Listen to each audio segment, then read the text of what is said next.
তারা আত্মীয়র বাড়িতে ওই গায়িকাদের গান শুনলো আর তাদের আনন্দ এনজয় তারা অবলোকন করতে লাগলো, মজা মাস্তি করতে লাগলো।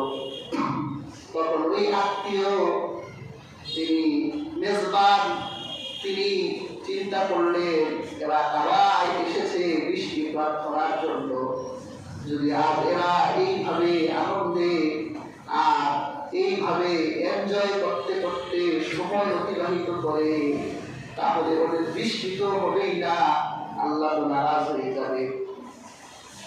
তোমরা কি করছো? যাও কাবা চত্বরে দাঁড়িয়ে আল্লাহর কাছে তোমরা বৃষ্টির প্রার্থনা করো। ওরা বলল ঠিক আছে চলো।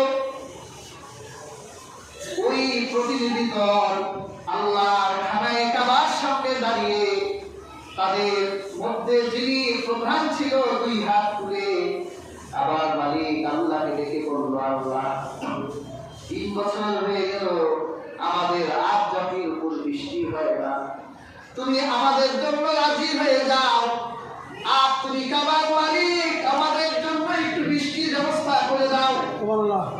আল্লাহ পাক 3টা বৃষ্টিপাত 3টা মেঘ পাঠালেন।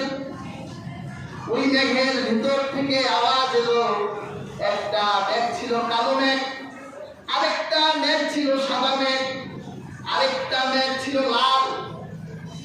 এই মেঘগুলো বলতে লাগলো তোমরা পছন্দ করো কোন মেঘটা নিবা। প্রতিনিধিদের কথা বলল কালো মেঘের ভিতরেই বেশি বৃষ্টি থাকে, কালো মেঘের ভিতরেই বেশি পানি থাকে। কালো মেঘটা পছন্দ করলো যে আমরা কালো মেঘ চাই, আমাদের আজ জাতির উপরে কালো মেঘ পাঠানো হোক। ওই কালো মেঘ থেকে জবাব দিল, ওই অবাধ্য আল্লাহর সাথে সীমা লঙ্ঘনকারী আজ জাতি শুনেরা, তোরা তোদের ধ্বংস ডেকে আনলি, তোরা তোদের ভাই তোদের নবী হযরত হুদের কথা শুনলি না, তোরা দম্ভ করলি, আল্লাহর দিন প্রচারে বাধা দিলি, হুদকে অপমান করলি। এইবার তোদের জন্য ধ্বংস। আমার আল্লাহ অনেক বর্ণনায় এসেছে, আমার আল্লাহ সেই বৃষ্টিগুলোর মধ্যে থেকে ওই সুয়ের ভিতর ছিদ্রে যতটুকু বাতাস ঢুকে এতটুকু বাতাস আল্লাহ পাক আজ জাতির জন্য পাঠাই দিলেন। ভূতাত্ত্বিকবিদরা এই আদের এলাকা তারা পর্যবেক্ষণ করেছে এবং ওই এলাকার মাটি নিয়ে তারা গবেষণা করেছে, তারা একটা রেজাল্ট দিয়েছে। এই রেজাল্টটা হলো যে আজ জাতির উপর আমার আল্লাহ যেই বৃষ্টির বাতাস প্রবাহিত করিয়েছিলেন, এই বাতাসের গতি ছিল প্রত্যেক সেকেন্ডে 5000 কিলোমিটারের বেশি।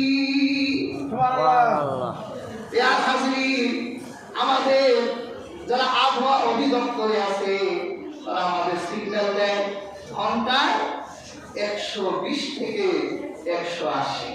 এতে আমাদের কলিজায় কাঁপাকাঁপি শুরু হয়ে যায়।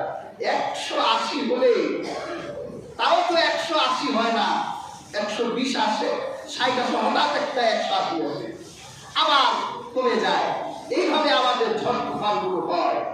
আর তাফসীরের কিতাবে মুফাসসিরিন একরাম বলেছে যে তাদের উপরে আজ জাতির উপরে এমন বাতাস প্রবাহিত হলো যে 5000 থেকে 1 কমে নাই, তা 8000 পর্যন্ত ভূতাত্ত্বিকবিদরা গবেষণা করেছে। আর আব্দুল্লাহ বিন আব্বাস সহ ইতিহাসের গ্রন্থে এসেছে যে কোনো উটকে মাল বুঝাই করে দেবার পর যদি ওই বাতাসে রাখা হতো, 1 মুহূর্তের ভিতরে মালবাহী উটকে আকাশে উড়াই নিয়ে যেত। ঘুড়ি যেভাবে আকাশে উড়ে, এইভাবে মালবাহী উটকে আকাশে উড়াই দেওয়া হতো। আল্লাহ পাক এইরকম গজব নাযিল করলো আজ জাতির উপর, তাদের শক্তির দম্ভ শেষ হয়ে গেল, মুহূর্তের ভিতরে অসহায় হয়ে গেল, বাঁচবার জন্য ডান বাম উপর নিচে সব দিকে দৌড়াতে লাগলো। যেই দিকে যায় সেই দিকে বাতাস আকাশ থেকে তাদের উপর পাথর নিক্ষেপ হতে লাগলো। মুহূর্তের ভিতরে শক্তিশালী এই মহা পরাক্রমশালী এই জাতিগুলো মুহূর্তের ভিতর ধ্বংস হয়ে গেল। আল্লাহ পাক কেন এই ঘটনার বিবরণ আমাদের শোনালেন? এই জন্য শোনালেন যে তোমাদের কাছে যখন কোন নবী রাসূল ওই জাতির কাছে গিয়েছিল, আর নবী রাসূলের দাওয়াতি মিশনকে যারা বাধা দিয়েছিল, তাদের জন্য আল্লাহ এই শাস্তির ব্যবস্থা রেখেছে। আজ এই পৃথিবীর মানুষের কাছে দাঈ ইলাল্লাহ আল্লাহর দ্বীনের দাওয়াত নিয়ে যখন তাদের সামনে আসে, আল্লাহর দ্বীনের কথা বলতে চায়, আর তারা সেই দ্বীন প্রচারে বাধা দিতে চায়, সেই দাঈ ইলাল্লাহের মুখ রুদ্ধ করে দিতে চায়, আল্লাহর দ্বীনের কার্যক্রম না হোক এইরকম চায়, যখন এইরকম পাপীর সংখ্যা এই পৃথিবীতে বেড়ে যাবে, মনে রাখতে হবে জল আর স্থল থেকে আল্লাহর দেওয়া গজব ওই জাতিকে স্পর্শ করে শাস্তি দিবে, যাতে এই শাস্তি অসাধন করার পর পুনরায় আবার আল্লাহর কাছে ফিরে আসে। জলস্থলের প্রকাশিত এই আযাব আর গজবের আরেকটি কারণ বলে শেষ করছি, সেটা হলো এই পৃথিবীতে যখন পাপের প্রসার ঘটবে, ম্যাক্সিমাম মানুষ যখন পাপের সাথে যুক্ত হয়ে যাবে, যখন পাপ অবাধ্যতা তাদের অভ্যাসে পরিণত হবে, তখনই আল্লাহ পাক ওই জাতিকে শিক্ষা দেওয়ার জন্য আকাশ থেকে তাদের জন্য শাস্তি পাঠাবে। আল্লাহ পাক কোরআন কারীমে বলেন, ইন্নাল্লাযীনা ইউহিব্বুনা আন তাশীআল ফাহিশাতু ফিল্লাযীনা আমানু লাহুম আযাবুন আলীমুন ফিদ দুনিয়া ওয়াল আখিরাহ ওয়াল্লাহু ইয়া'লামু ওয়া আনতুম লা তা'লামুন। আল্লাহ পাক বলেন, ইন্নাল্লাযীনা ইউহিব্বুনা আন তাশীআল ফাহিশা, নিশ্চয় যারা মানুষের মধ্যে অশ্লীলতা পাপ প্রসারিত হোক, ছড়িয়ে পড়ুক, এটা কামনা করে তাকে ভালোবাসে, আর মুমিনদের মধ্যে যারা এইরকম পাপ ছড়িয়ে দেবার আকাঙ্ক্ষা রাখে, আল্লাহ পাক বলে দুনিয়াতে তাদের জন্য আমি শাস্তি রেখেছি, আখিরাতে তাদের জন্য মহা শাস্তি রেখেছি। প্রিয় হাজিরিন, একটু চিন্তা করে দেখেন, আজকে এই ঈমানদার মুমিনদের সমাজে এইরকম অনেক মানুষ আছে যারা পাপ অশ্লীলতা ছড়িয়ে দেয় কিছু স্বার্থ হাসিল করার জন্য। এরা মুমিনের ঈমানকে ধ্বংস করে দিতে চায়। এই জন্য আপনি চাইবেন না ওরা আপনার মোবাইলে অশ্লীলতা ছড়িয়ে দিবে, কিছু পয়সা কামাবে, আপনি এই অসতী এই নষ্ট ভ্রষ্টা নারীর দিকে তাকিয়ে থেকে আপনি আপনার ঈমানে ক্যান্সার তৈরি করবে, আর তারা এখান থেকে ফায়দা গ্রহণ করবে। আল্লাহ পাক বলেন, যারা মানুষের মধ্যে এইভাবে পাপাচার ছড়িয়ে দিতে পছন্দ করে, তাদের জন্য আল্লাহ পাক বলেছে দুনিয়ায়ও শাস্তি থাকবে, তাদের জন্য আখিরাতেও শাস্তি থাকবে। আজকে এই পৃথিবীতে নারীর অধিকার এর বলি যারা এই পৃথিবীর মানুষের কাছে ছাড়ে, দেখেন তো চিন্তা করে তাদের কাছে কি নারীরা নিরাপদ? একটা নারী যদি ক্রিকেটার হয়, সেই নারী নির্যাতনের শিকার হয়। একটা নারী যদি ডাক্তার হয়, সেই নারী তাদের হাতে নির্যাতনের শিকার হয়।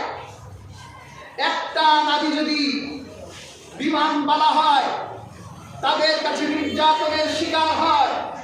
একজন নারী যদি শিক্ষক হয়, তাদের কাছে নির্যাতনের শিকার হয়। আবার তারাই বলে নারী অধিকারের কথা। চোরের মুখে ধর্মের কাহিনী মানায় না। অধার্মিকের মুখে ধর্মের কথা মানায় না, যারা নারী অধিকার দিতে জানে না, যারা নারীকে তাদের ব্যবসার পণ্য হিসেবে ব্যবহার করে, তাদের কাছে আমরা নারীর ক্ষমতার কথা আর নারীর অধিকারের কথা আমরা শুনতে চাই না। নারীর উপকার, অধিকার আর সম্মান দিয়েছে কোরআন।